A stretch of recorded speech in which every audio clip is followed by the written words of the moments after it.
Welcome to the Cardinal Minute with your host and chair of the University of Louisville Department of Medicine, Dr. Kim Williams. Good morning. I'm Dr. Kim Allen Williams at University of Louisville, Chair of Medicine, and it's my pleasure this morning to introduce to you Dr.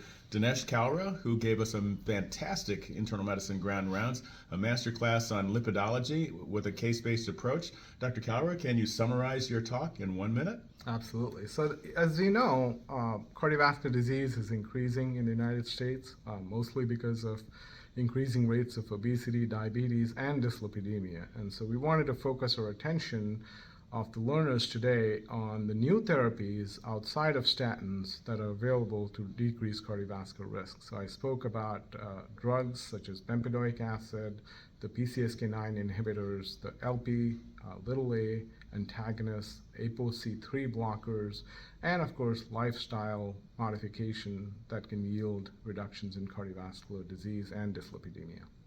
Well, it's a fantastic amount of learning. Thank you for letting us know where we are headed with this field. Thank you very much, and this has been a Cardinal Minute.